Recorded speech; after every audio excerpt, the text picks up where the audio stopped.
Hey, forgot to mention that we're recording this on my birthday. We're recording this the same time as we did the previous episode, so I'm celebrating my birth. It's December 20th. By the time way, you're watching this, it will not be.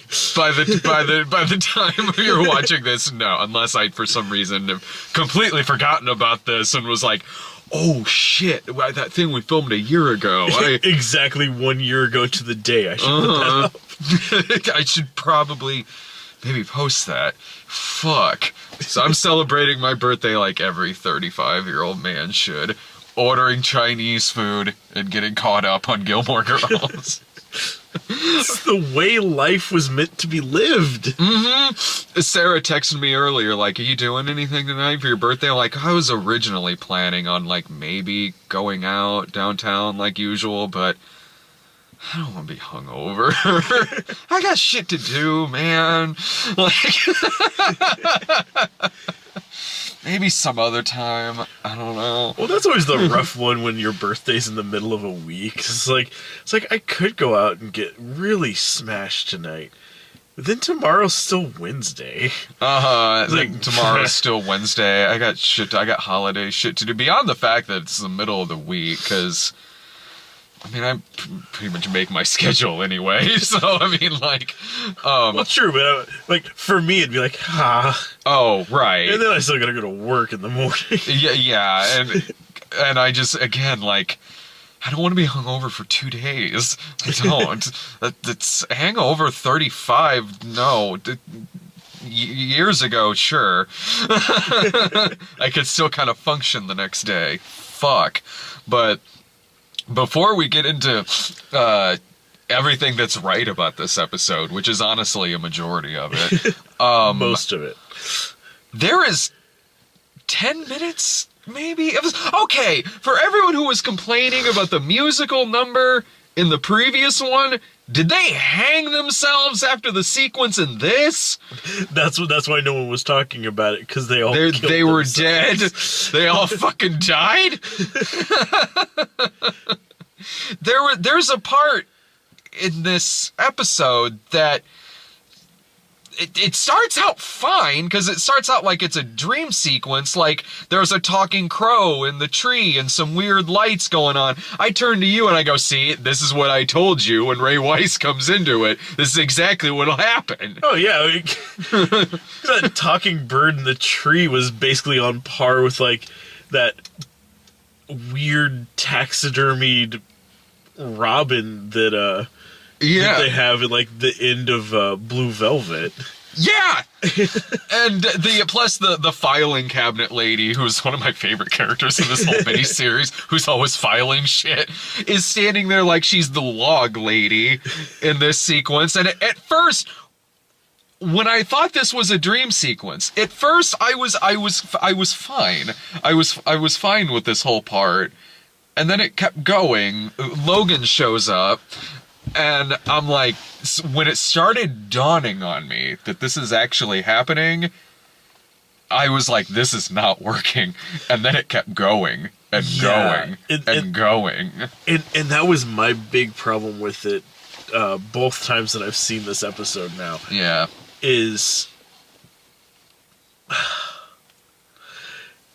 Because, yeah, it starts off seeming very much like it's a dream sequence. Like, oh, yeah. Like, Rory's walking down the street, it's nighttime, she's, for whatever reason, heading to the newspaper office in the dead of night. Well, it's fall, so, I mean, it could have just been any time after, like, 5. True. Yeah. But no one is on the streets of Stars Hollow, which, in every episode of the show ever, there are always people on the streets of Stars Hollow. Whether it's like two guys throwing a football back and forth or awkwardly shaking hands exactly behind the people who are walking. Like, there's always someone on the streets.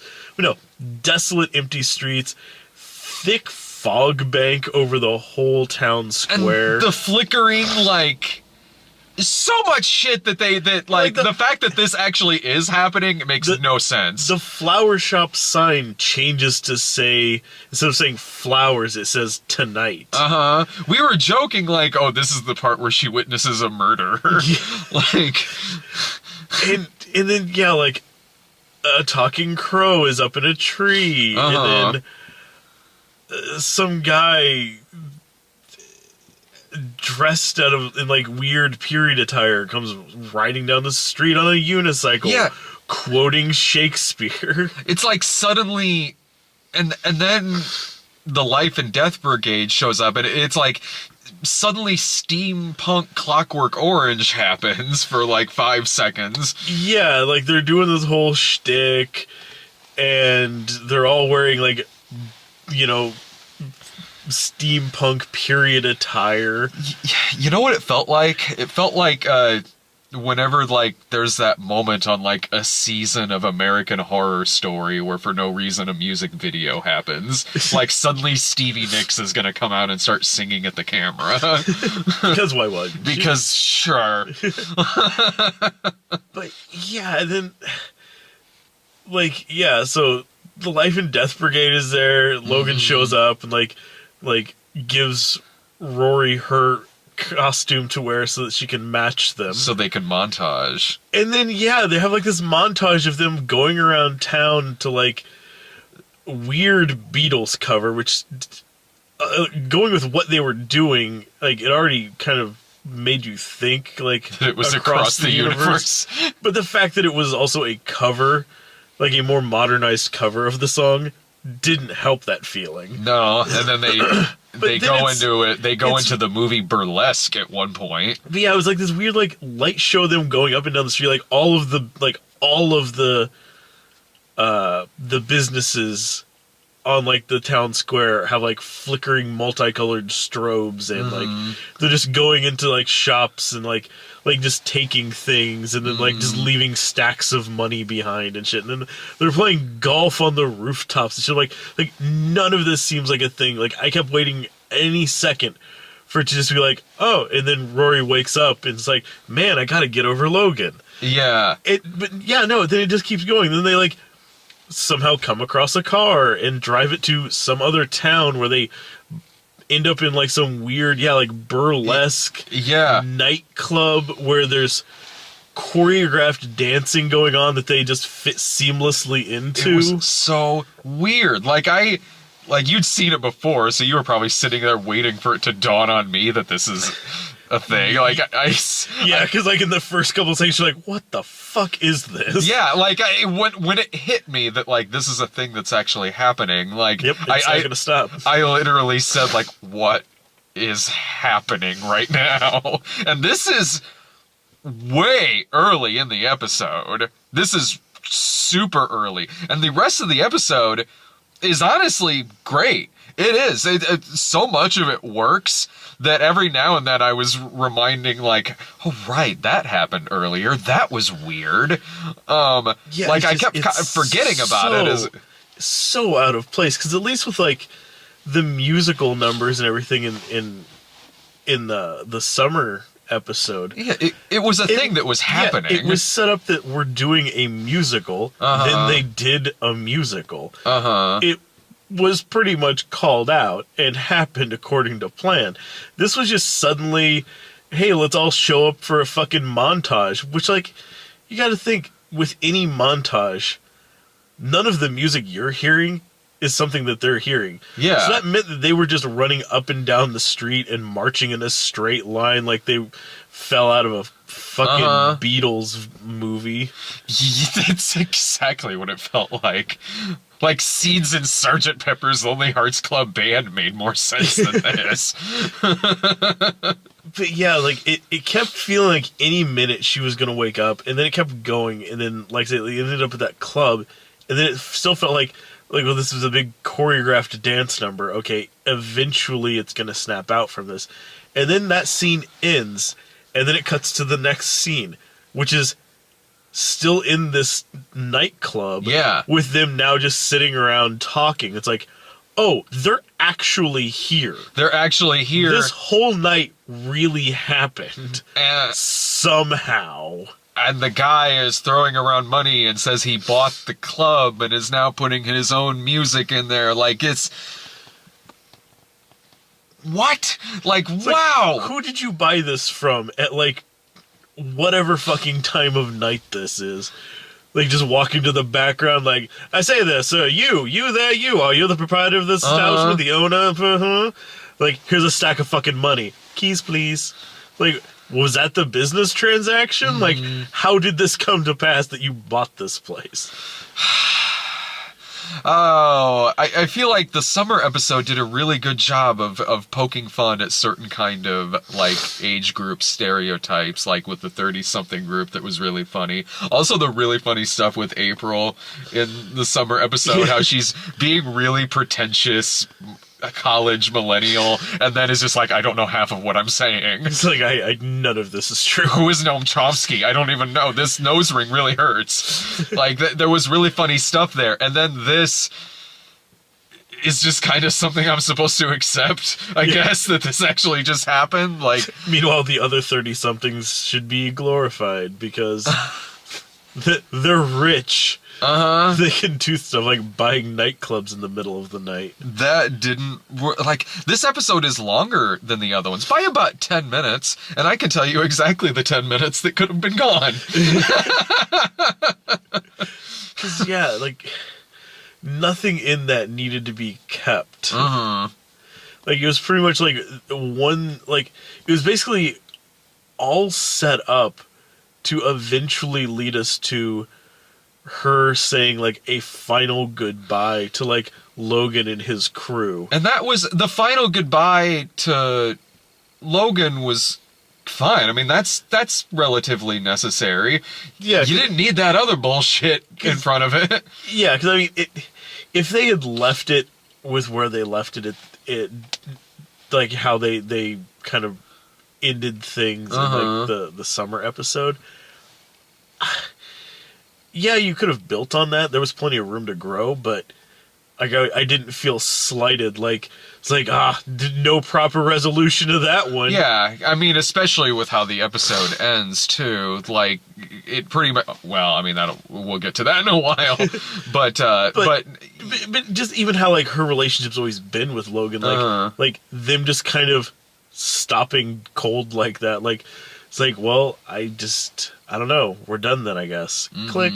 Hang up the phone. Like, like, that seemed a fitting enough end, but... I wouldn't have complained, honestly. But yeah, I mean, like, it honestly seemed weirder that he would just suddenly show up overseas, like, with all of his friends. And happen upon her in the middle of the night, like...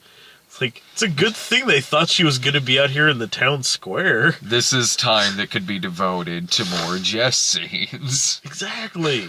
I mean, like, God, it was... man, like, it was just... I'm honestly at a loss for words how fucking random that was. I don't know. I just think it was...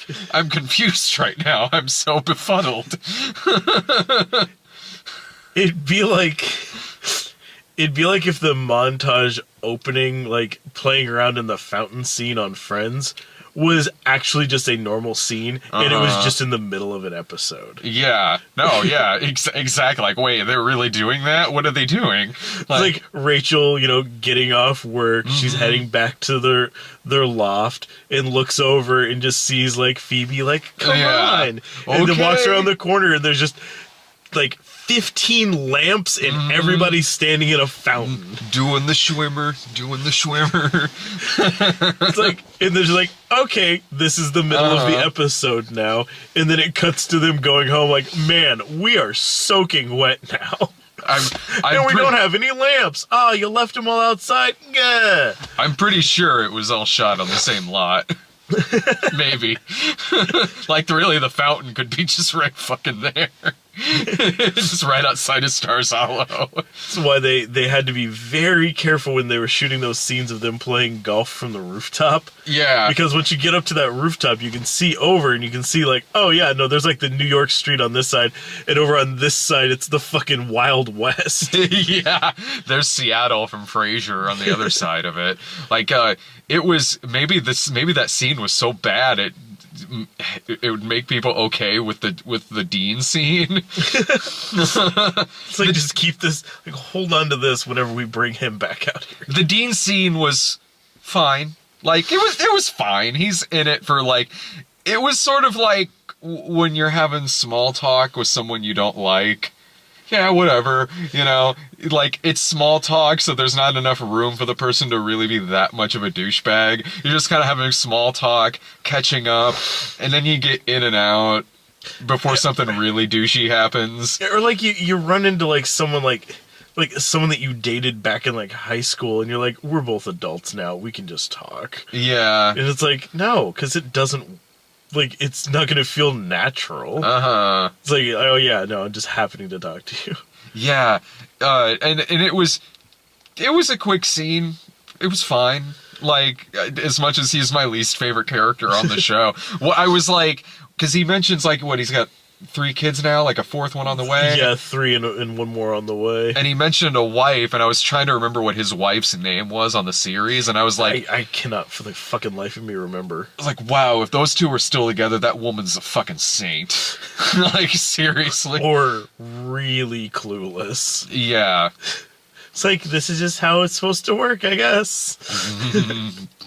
Have him give his opinion on the Donna Reed show. I mean, it was, I mean, hell, yeah, they were pretty much, really the only person who I think didn't show up in this whole thing was Max Medina. Yeah, I mean, at least he does get like a name drop in the episode. Though, he did get a name drop. He did get a name drop in At least like that they're not just completely like ignoring the fact that. Oh yeah, they didn't Brandanowitz him. And we'll never speak of Mark Brandanowitz again. Like, even Tristan got an appearance as a body double before Max Medina did. I liked Max Medina. Max Medina. Christopher shows up in this. And I honestly, the only time I ever disliked Christopher was in the final season, when it was from different writers, and they made Christopher like the fucking villain of the piece. Yeah, we need someone that everyone can be mad at. Before then, like, I mean, he would just kind of show up here and there, and he would be fine. Like, I never really had that much of a problem with Christopher as a character, except in the final season, when some of the only best parts in the final season is whenever Luke punches him. It's still one of my favorite episodes when the two of them are just walking across the town square and they just start going right at each other and then just clock each other. Yeah, like there's a couple of scenes that are highlights of the final season. That scene. Then just get up. Yeah. And walk away. And the episode that begins with Luke driving to Christopher's place and then just punching him in the face, because it has that amazing setup where he's on the highway, he's got a map and everything, and then it all just ends with Christopher opening the door and Luke punching him and leaving. What'd you think of the Suki St. James scene? I mean, kind of like how it actually ended up in actual execution, because they really weren't sure until they were filming it if she was even going to be able to be part of it. It felt shoehorned in there. I didn't think it felt any more shoehorned in. I think that I didn't think it felt any more shoehorned in than, say, like, the Dean scene. You really could have honestly... Like, I understand why the scene's there with Dean. I totally get why it's there. You could feasibly completely cut that scene out and you wouldn't lose anything. Oh, you'd lose, like, 3 minutes of runtime, that's it. Because nothing really gets established there. No. He acts really bizarre towards her the whole time. Uh-huh. And I don't mean, like shit it for his actual name, but Dean. Yeah. It's not like his acting is bad in the No, scene. It's just no. like he just acts super weird towards her in general. Like he has no idea how to talk to her when she's not his girlfriend. The best dialogue was you putting words into his mouth, like, "Oh, you bringing that up again? God!" It's like, hey, remember that time? Like, fuck me. Just bring it up again, Rory. It's like, look, cornstarch. Oh, let it go. Ugh, I hate dancing. And even him being playful and coy in that scene still comes across really dickish. When she's like, Kinda. It's like, hey, Dean. He's like, yeah. It's like, cornstarch. He's like, pay for it this time. And then just leaves. It's like, oh yeah, that thing from when we were fucking kids. Blow. You're not gonna make me look evil in the book, are you? Yeah, that was his biggest concern. It's like, I'm writing a book and it's gonna have you in it. It's like, what? She practically had to suck his dick to get him to say yes to the book. I'm gonna say you're big and strong and you always made me feel safe. It's like, I guess.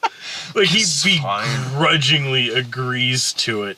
And even then, it's like under like the protection of anonymity. Like, she tells him like, oh no, I'll like change any like necessary names, other people won't know who it is, but you'll know if you read it. He ain't reading it. Like, you can see him thinking in his head like, fuck, will my wife be able to figure out who it is? No.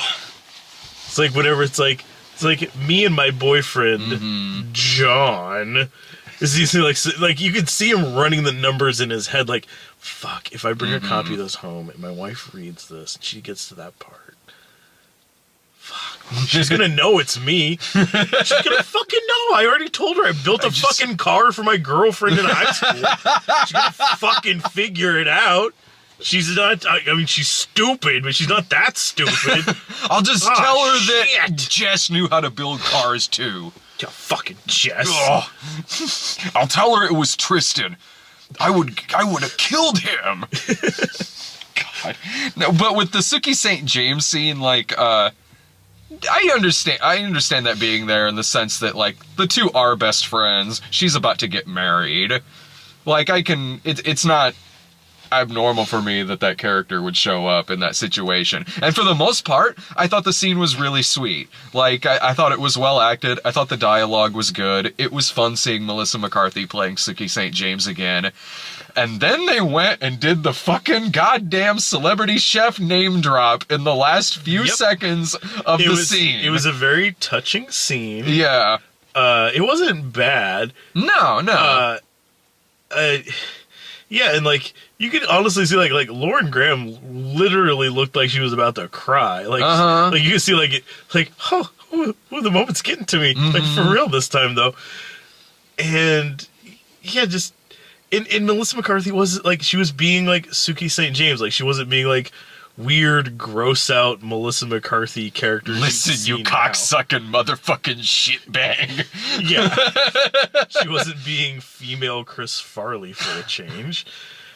And it was all well and good. And then she goes around and basically reminds us of every single celebrity chef that has appeared or been name dropped in the whole, like, year in the life so far. It was like that the celebrity chef thing I didn't like is one thing that I didn't like in this miniseries. And this But the fact that it's a through line across all episodes. Exactly. Like, I'm like, stop with this. I don't like this. I don't like this kind of trope in shows. I really, really don't. And then the scene with Sookie St. James was going along perfectly fine. Then, god damn it. The goddamn fuck. Other than that, though, like, you mentioned Lauren Graham being great in the scene. She's a wonderful actress anyway, and she's brilliant here. She has everything else about this episode I think works great. Like, the everything with the walkabout and all the jokes about the women being there because they've either read or watched the movie Wild. Like, all the jokes there were really funny. And Lauren Graham has this amazing monologue on the phone with her mom. Yeah, that one was a fucking good one. Like, yeah. Like, you know, kind of bringing things back around full circle from the beginning. Like, like, you know, all the troubles that she's had in this whole year have been because she fucked up that one moment. Yeah. And finally, like, getting like that's the thing. That's the one story that she should have told. Yeah. So it was nice. It was a good sort of way to kind of bring things back to where it started at. Yeah, exactly, because that one moment also sets forward like a bunch of other really positive things that happen with the characters in this, especially with Emily Gilmore. The way that it was going, I was wondering if it would end with, oh, and then she buys a dance studio and she is her character from Bunheads. Like, this whole thing has been a prequel to Bunheads. Shared universe. We just had Sutton Foster in the last episode. I guess that was her gig before she went to go be like a Vegas showgirl before marrying Alan Ruck and ending up in the small town. You know, it all comes around. You really need to check out that show. It's not that bad. And if you don't like it, it's only like 18 episodes. If I don't get invested in it, that's no problem. Yeah. It's only 18 hours. I mean, it's not even a full day if you sit down and just do nothing else. Exactly. That's what binge watching is for. Doing nothing else but watching 18 hours worth of television and sleeping for 6 hours. But, okay, I guess we could talk about the ending. And yeah, I mean, this, like, they've been online for a little bit here. Like, if you've already made it this far into watching us talk about this, I'm sure you don't mind spoilers. I liked the ending. I thought the ending was great. The ending made me be like, oh sweet, there's probably gonna be more. Yeah, like everything, like once it really gets into like the last like half hour, like it seems like everything they do is setting up that they're hoping to make more. I didn't get that. I mean, for me anyway. Well, like, I mean, it didn't like. It wasn't like one of those. It's not. It didn't strike me like in the same way as like when like a movie like tries to do like the sequel bait shit at the very end. Oh, sure. But no, it just like it left. It didn't just leave a door open. It left like the door open, the windows open. Like it left everything open to where like. If this is all that there ends up being, and this one little like revival thing was, like the final like. I would be surprised if that's the case. Well, but if this is the end of it, like it made for a nice fitting finale. Put a nice button on everything finally. But if it's not, it sets up so many things to like branches that they could go with everything with, Lorelai. Looking at buying like the Dragonfly extension. Yeah, like there's like a retirement home that the last resident has died, so they're closing it up. And she's talking to the nuns that run the places about buying it. And then there's that. Honestly, I really loved that scene with her going to talk to Emily. Where it's basically like... It's the scene from the pilot episode. It takes it right back to the first episode. Yeah, exactly. This does that way better than the ending of Seinfeld did. They're not repeating the dialogue from the pilot in prison. Speaking of bad finales, wouldn't it have been really funny if when Rory, like, has, like, the manuscript for the novel she's been writing... If she puts it down, it's Roseanne. That shitbag finale. Like, fuck. Like, okay. I finally wrote it. I have problems with the final season of Gilmore Girls. I'll take that over the final season of Roseanne any fucking day of the week. Or it just becomes that John Candy movie Delirious, basically. Yeah, there is a episode in the final season of Roseanne where she is fighting terrorists on board a train. Oh yeah, the Under Siege 2 episode. Yeah, and her muse is Steven Seagal, and what? When watching her going around fighting people just wearing like camo pants and a sports bra, I was like, no. There's a character in this last season of Roseanne where Jim Varney plays like a foreign prince who falls in love with Jackie or some shit. I know you weren't a Roseanne fan, but did you see much of the final season of that? I've seen the Under Siege 2 episode. And I think I've seen one or two others. But yeah, that's a... Oh, and then the final one where it's like, oh yeah, just been writing my book ever since Dan died. Like, and by the way, everything else you know isn't true either. David is actually with Becky. Darlene is with Mark. My sister's gay. So's my mom. Dan's dead. Fuck you! Rolls over in bed. Bob Newhart. Might as well. At that point. You know what? At that fucking point, put it in the fucking Tommy-verse. It probably already is. Pretty sure It'd be the only show around then that's not. So, yeah, what were we saying? Anyway, back to Roseanne. Yeah, like, it gives us, like some really cool stuff, towards, like, the last, like, half hour. Like, her buying, like, this new place that'll allow her to expand the business and keep Michelle from having to leave. Yeah. Setting up this new arrangement with Emily for, like, it's like now she's back to having to do, like, regular visits again, like, it's like kind of echoing their original, setup of the show when they first, like, got back into contact with each other. So I think it's cool, but it also shows, like, like Emily, like, finally becoming, like, sort of an independent individual. That was amazing. Like, are we going to have our own spin-off series of Emily working at a whale museum in Nantucket? Fantastic. I would watch it. Because of that, I was never getting the sense that it was... I mean, I definitely see what you're saying, but, like, I was watching it more of the vibe, less that it was setting it up for something else, and more that this is kind of a conclusion. Like, okay, Emily is now living in Nantucket and is now doing, like, whale tourism stuff. Like, and, Lorelai and Luke finally get married. It wasn't until that last line that I thought, like, oh, okay, well, I'm assuming there's going to be more of this. Otherwise, that's the biggest series cliffhanger since Alf. Because, yeah, it goes through this, like, great montage of, like, the night before Luke and Lorelai's wedding, they decide, like there's too much pressure on this. Let's just get married tonight, and then tomorrow we'll just fake it in front of all these people, and it'll be fine. Yeah.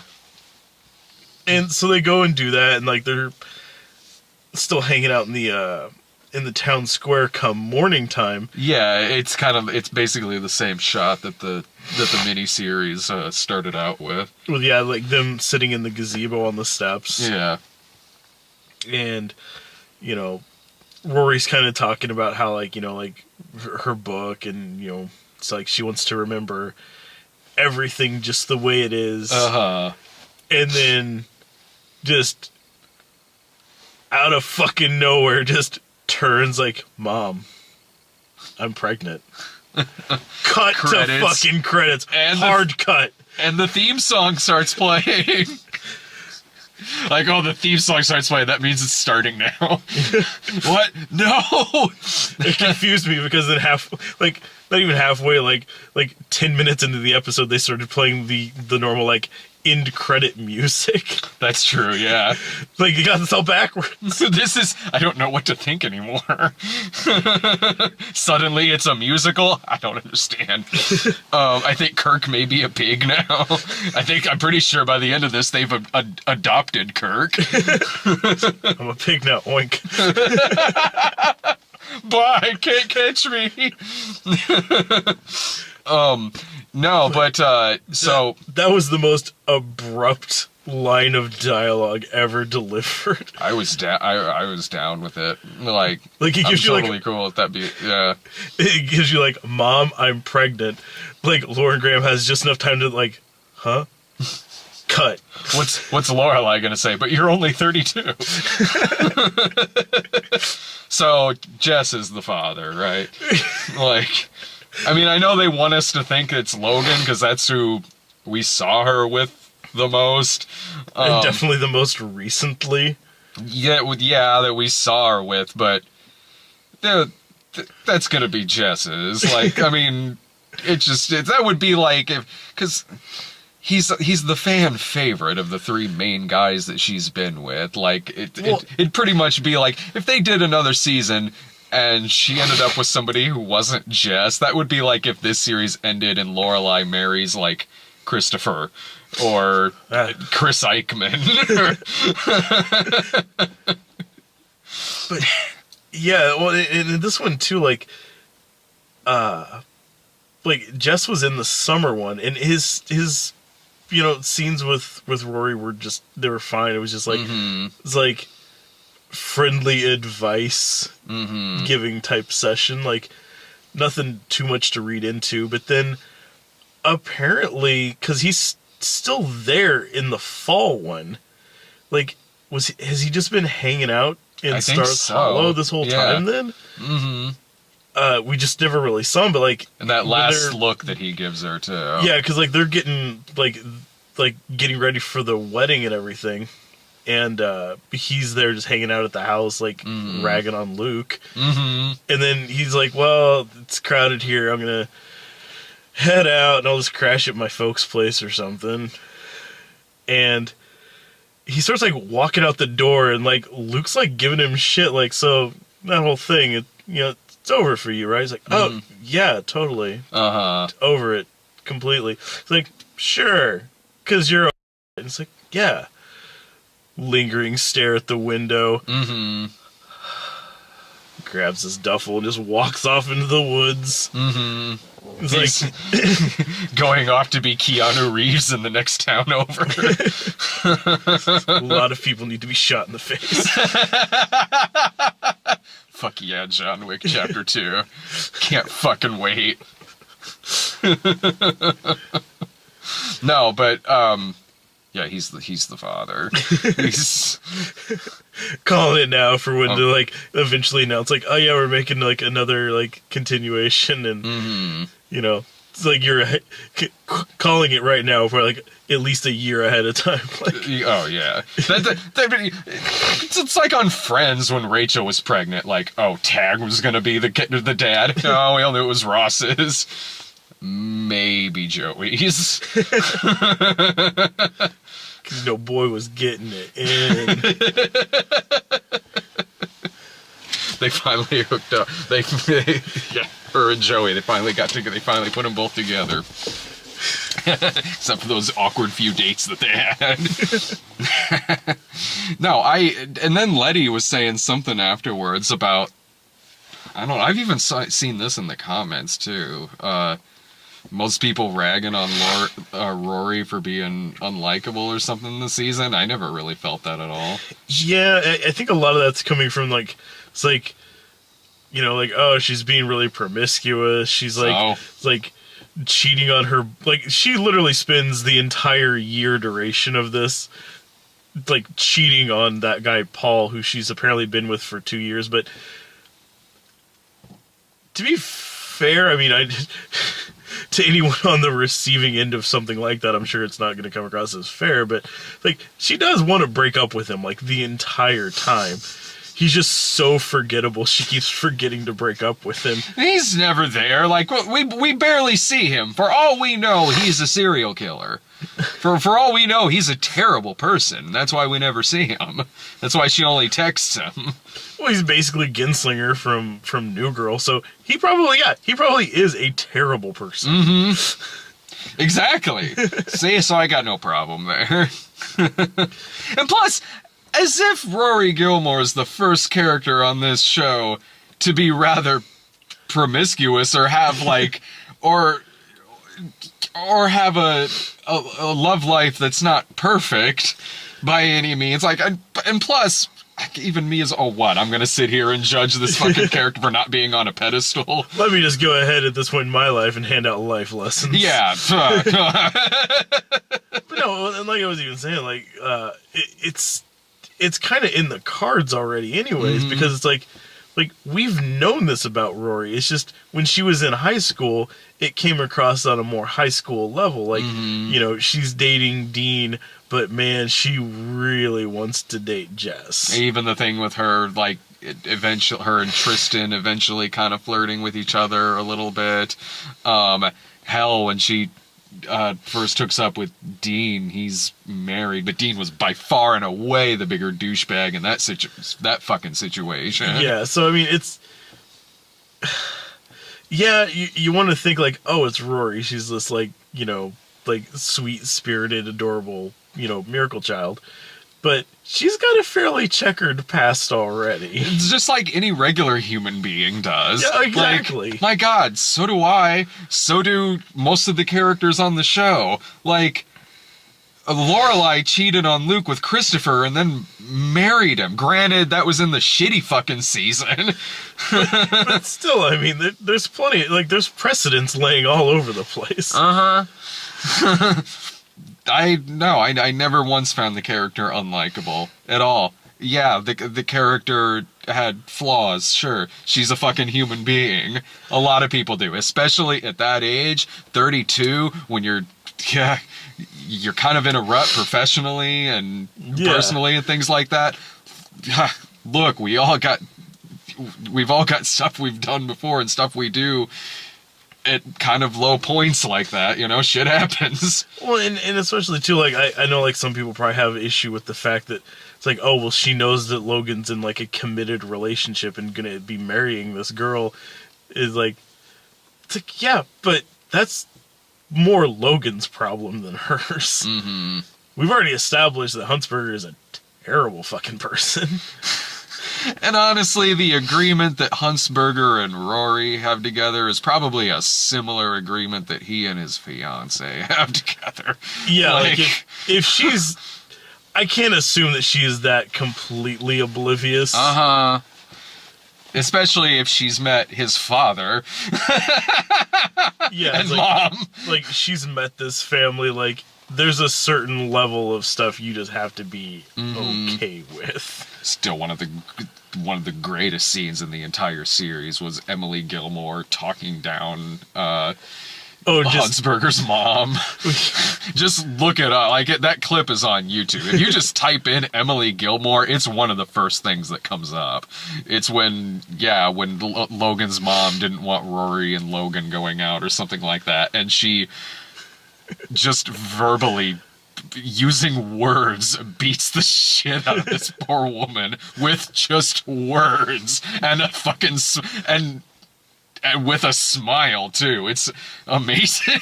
Oh, she's fantastic at that kind of a role. Mm-hmm. Oh, just that look, man. Even like the scene in this with where she cuts down the entire DAR. Yeah. Just another bullshit. Oh, they get to say bullshit in this too, and it was Emily Gilmore who said it. Just finally, like, I have had fucking well enough of you people. I was waiting for her to drop the F-bomb. I was like, they technically can. This is Netflix now. Yeah. Like, they have her say bullshit like 5 or 6 times in the scene. It was amazing. I was really waiting for it whenever the head of the DA, the DEA. Yeah, the head of the DEA. No, the head of the DAR. It's like snaps back and be like, if you say bullshit to me one more time, I so wanted her to just be like, okay, fuck you. Yeah. Wow.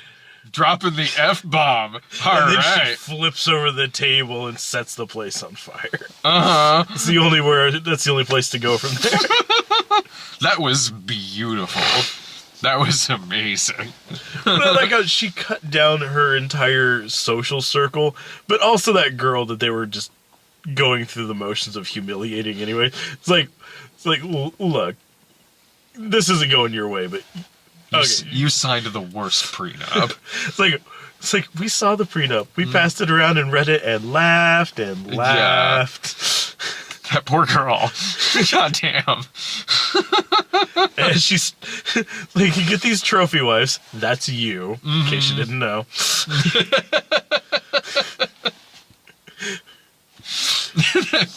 Oh man. No, that was Just serving everybody. one of the best written characters I've ever seen on television. Any other final thoughts on the episode? No, I mean with the very notable exception of the weird Life and Death Brigade scene. I thought the whole thing it was a fitting end to everything. It really showed a lot of character development for all of the key characters, and like I say, if this is where it ends and there is no more, it's a very fitting end for everybody. But it leaves so much room open for if they were gonna make either a continuation of this or even restyle it as a slightly different show. Like have it focused more on like Rory's character as like a new mother or something like that, even. And make it better than Fuller House. Yeah. Like I feel like it gives a lot of room because you could like there's something there you could work with, kind of like changing the dynamic, like having it now focused on Rory, like kind of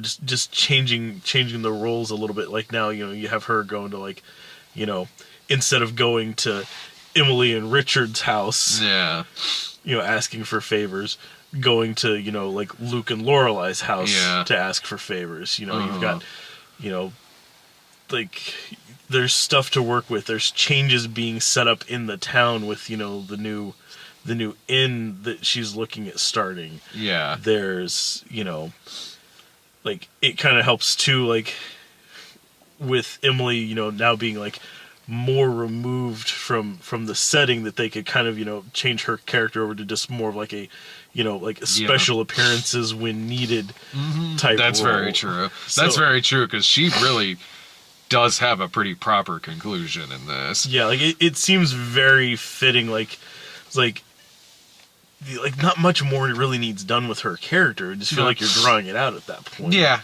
exactly. No, the whole thing from beginning to end, I loved it. I'll say, like, it's like I said at the beginning of these 4 videos here. Like it feels like it's the proper conclusion that we didn't get really in season 7. Honestly, like this feels more like a fitting conclusion. It feels like it fits more in this universe than the 7th season did. I had some minor criticisms here and there, but like no, overall I thought it was fantastic. Yeah, and kind of like we started with in the first one, like for this being sort of a reunion show, this far after the original series ended, like everybody does a fine job all the way through of just fitting right back in. Like it never felt like anybody was playing their characters wrong, or like trying to remember, like it's like, oh yeah, I'm supposed to be aloof, and then overshooting it or underselling it. Yeah, it was the anti-Mary and Rhoda. Like it fell right where it needed to, or even as like a more modern comparison, like you said, like Fuller House. Well, Fuller House, like, as bad as Fuller House is, it's a continuation of a show that was already shitty. So, of course, it's also shitty. Why wouldn't it be? Like, it's not gonna suddenly be on par with The Wire. Like, it's it's okay, it's Fuller House. Of course it sucks. Why wouldn't it? But the fact that, like, since that one's modeled after a 90s sitcom, even the new episodes they're making now, they're still trying to make it feel like it's a 90s sitcom. So you're already starting off by making it feel dated. Well, they're But trying then to peppering it with like modern references, but still getting them somehow wrong. Well, and I had to watch all of it, all the first season. It's way more meta about it. It's still bad for a lot of the same reasons the other one was bad, Full House. But it is way more. They try being really cute with it. Like, okay, when a sentimental moment happens and like the cheesy music starts playing, like John Stamos stopped and went like, "What's that? Where's that cheesy music coming from?" It does things like that all throughout it. Like, okay, when they are asking where Michelle is, they're like, "Oh, well, you know, she's running her clothing line in New York," and they all look at the camera. It does shit like that through the whole thing. But again, it's sort of like... That makes me sad on the level I didn't know. Why does that make you sad? Did you really like Full House? No, I very much hated that show. It just makes me sad that someone gave someone a big stack of money and said, "Here, go nuts." That's what they came up with, and they're like, "All right," and they still went ahead with it. There you go. I mean, when I was watching it, like... Makes me rethink, like, why am I just doing this? Like, I could easily be selling scripts. Yeah. Apparently, it's not as hard as everyone wants to make you think it is. When you see the show, the title makes total sense, because DJ's last name is Fuller in it. The catchphrase is "Holy chalupas." They say that a lot in that show, and I watched all episodes of that in a day, and it was And then you died, and I'm talking to your ghost. It was the same weekend my engagement ended, and Fuller House was the worst thing about that weekend.